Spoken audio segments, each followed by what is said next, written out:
સમસ્યામાં એવું છે કે થેલેસેમિયાના જે પેશન્ટ હોય છે એમને દર અઠવાડિયે 10 દિવસે બ્લડ ચડાવવું પડતું હોય છે અને બ્લડ દર અઠવાડિયે 10 દિવસે ચડાવવું પડતું હોવાના લીધે એમના શરીરમાં આયર્નનું લેવલ વધતું હોય છે। હવે આયર્નનું લેવલ ઘટાડવા માટે દેશ કરેલ ઇન્જેક્શન લેવા પડે છે। જે ઇન્જેક્શન સરકારે સિવિલમાંથી થેલેસેમિયા પેશન્ટને ફ્રીમાં મળે એ રીતનું જાહેર કર્યું છે, પણ છેલ્લા 2 વર્ષથી સિવિલમાંથી કોઈ પણ જાતના દેશ કરેલ ઇન્જેક્શન મળતા નથી। વારંવાર સિવિલમાં રજૂઆત કરવા છતાં બી હજી 2 વર્ષ થયા છે તો પણ કોઈ પણ નિરાકરણ આવ્યું નથી। થેલેસેમિયાના પેશન્ટને રોજના 4 થી 6 ઇન્જેક્શન લેવાના હોય અને ઘણા દર્દીઓને તો 8 ઇન્જેક્શન રોજના લેવાના હોય। હવે એક ઇન્જેક્શનની કિંમત 300 રૂપિયા છે, 3000 રૂપિયાનું 10 ઇન્જેક્શનનું બોક્સ આવે છે।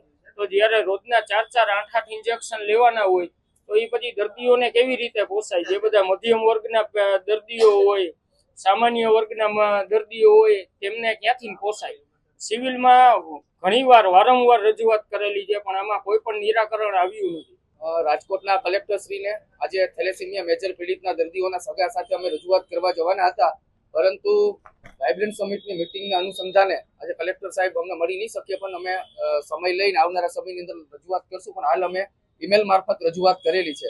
ખાસ કરીને રાજ્ય સરકારનું આરોગ્ય વિભાગ દર વર્ષે આરોગ્ય અને સમાજ કલ્યાણ પાછળ 23,000 કરોડ રૂપિયાનું બજેટ ફાળવે છે, પરંતુ રાજકોટની અંદર સિવિલ હોસ્પિટલની અંદર થેલેસેમિયા મેજર પીડિતના જે દર્દીઓ છે જેમને દર 8 થી 10 દિવસે બ્લડ ચડાવવાનું થતું હોય છે અને આ બ્લડ ચડાવ્યા પછી તેમના શરીરની અંદર આયર્નનું પ્રમાણ વધી જતા લીવર, સ્વાદુપિંડ અને અન્ય બીમારીઓ ન થાય એના માટે રિફ્લેક્શનનું ઇન્જેક્શન દેવાનું આવે, રિસ્પિરેલ ઇન્જેક્શન આવે, જે દર્દીઓને દરરોજની અંદર 4 થી 6 ની જરૂરિયાત પડે। આ ઇન્જેક્શન રાજ્ય સરકારના આરોગ્ય વિભાગના નિયમ પ્રમાણે સિવિલ હોસ્પિટલમાં જ આપવાનું આવે, પરંતુ સિવિલ હોસ્પિટલને જ્યારે દર્દીઓના સગા મળે ત્યારે એક જ રટણ કરે છે કે અમે સરકારમાં ઉપર રજૂઆત કરી છે।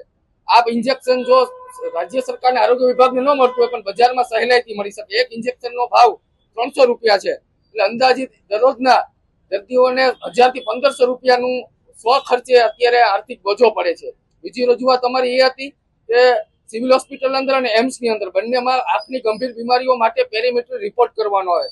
આ પેરીમેટ્રી રિપોર્ટ કરવાનું જે મશીન છે એ છેલ્લા ઘણા સમયથી બંધ હોવાને કારણે દર્દીઓના સગાઓને બહાર મોંઘાદાટ ખર્ચાએ રિપોર્ટ કરાવવા પડે છે।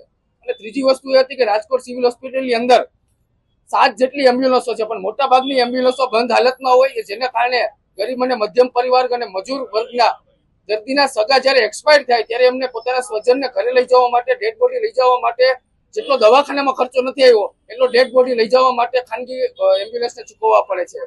એટલે આ ત્રણેય નવા વર્ષની શરૂઆતમાં જ દર્દીઓના અને આરોગ્યલક્ષી રજૂઆત આજે અમે કલેક્ટર સાહેબને લેખિત રજૂઆત કરી છે।